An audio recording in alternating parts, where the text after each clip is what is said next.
गणेश विसर्जनाच्या पूर्वसंध्येला पुण्यात गँगवॉर झालाय। नाना पेठेमध्ये तरुणावर 3 गोळ्या झाडल्या गेल्या, त्यात तरुणाचा जागीच मृत्यू झालाय। माजी नगरसेवक वनराज आंदेकरच्या हत्येला वर्ष पूर्ण होण्या अगोदरच त्याच्या हत्येचा बदला घेण्यात आलाय। ऐन गणेशोत्सवात नाना पेठेत मर्डर झाल्याने मोठी खळबळ सुद्धा उडाली आहे। वनराज आंदेकरचा मेहुणा गणेश कोमकरचा मुलगा गोविंदची हत्या केली गेली आहे। गेल्या आठवड्यात पोलिसांनी एक कट उधळला होता। विसर्जनाला अवघे काहीच तास उरलेले असताना ही हत्या झाल्याने पुण्यामध्ये पुन्हा एकदा मोठी खळबळ उडाली आहे।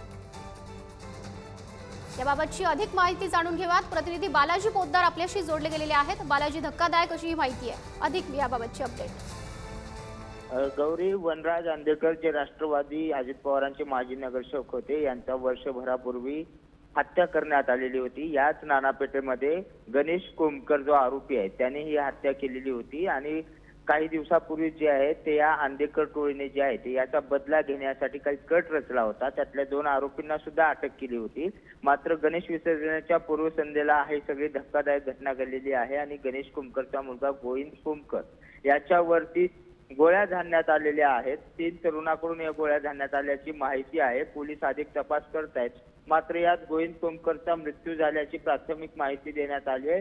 त्यामुळे पुन्हा एकदा टोळी युद्ध आणि गँगवॉर सुरू झाले, त्याचा बदला घेण्यात आल्याची माहिती जी आहे ती आता समोर आलेली आहे। त्यामुळे पुणे पोलिसांसमोर मोठं आव्हान जे आहे ते उभं टाकलेलं आहे। गणेश उत्सवाचा एकीकडे बंदोबस्त आणि दुसरीकडे गोळीबार झाल्यामुळे शहरात मात्र भीतीचं वातावरण आहे आणि पुन्हा एकदा गँगवॉर होतो का काय याची सगळी भीती निर्माण झाल्याचं पाहायला मिळते।